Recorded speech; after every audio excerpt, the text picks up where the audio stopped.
আল্লাহ তাআলা আমাকে কথা শোনার যে শক্তি, সেই শক্তিটাও আল্লাহ তাআলা আমাকে দিয়েছে। আমি এখন পর্যন্ত মানুষের কথা শ্রবণ করতে পারতেছি। আমার জবানটা এখন পর্যন্ত নষ্ট হয় নাই, আমার জবানটা এখন পর্যন্ত তরুতাজা আছে।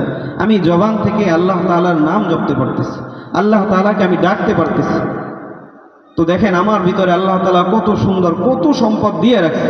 আমার হাত আছে, আমার পা আছে, আমার জবান আছে, আমার কান আছে, আমার চক্ষু আছে, সব আছে, কিন্তু আমি আল্লাহ তাআলার নিয়ামতের শুকরিয়া আদায় করি না। আমাকে আল্লাহ কত দিয়ে রাখছে, আমি এরপরও আল্লাহ তাআলার শুকরিয়া আদায় করি না। শুকরিয়া আদায় করা উচিত। আল্লাহ তাআলা যদি আমার সময়ের হিসাব নেয়, আমার এই পুরা জেসেমের যদি হিসাব নেয়, আমি কিন্তু হিসাব দিতে পারবো না। আমরা কি শুধু আসছি খাওয়া দাওয়ার জন্য, আর শুধু ঘর বাড়ি করার জন্য, সম্পদ কামানোর জন্য? আমাদের তো দেখা যায় মুখ্য উদ্দেশ্য এরকমই হয়ে গেছে, ঠিক না?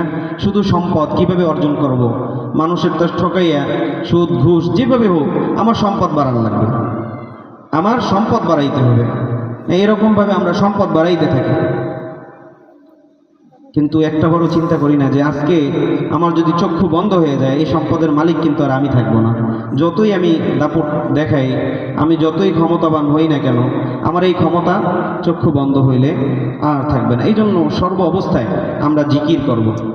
সুযোগ পাইলেই, সময় পাইলেই আমরা জিকির করব। দেখেন জিকির করতে কিন্তু হাত লাগে না, হাত লাগে, পাও লাগে। জিকির করতে হাতও লাগে না, পাও লাগে না।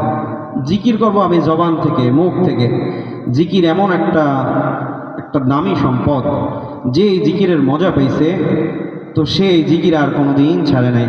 হযরত বেলাল হাফসি রাদিয়াল্লাহু তাআলা আনহু, হযরত বেলাল রাদিয়াল্লাহু তাআলা আনহু মুসলমান হওয়ার পর কাফের বেঈমান, তার মালিক বেলাল রাদিয়াল্লাহু তাআলা আনহুকে বলতেছে, ও বেলাল, তুমি তো মুসলমান হইছো, তুমি তো আল্লাহ রসুল হযরত মুহাম্মদ মুস্তাফা সাল্লাল্লাহু আলাইহি ওয়াসাল্লামের উপর ঈমান আনছো। তুমি যেই ঈমান আনছো, এই ঈমান থেকে যদি দূরে সরে যাও, যদি ঈমান থেকে যদি না সরো, তোমাকে অনেক শাস্তি দেওয়া হবে, তোমাকে অনেক কষ্ট দেওয়া হবে।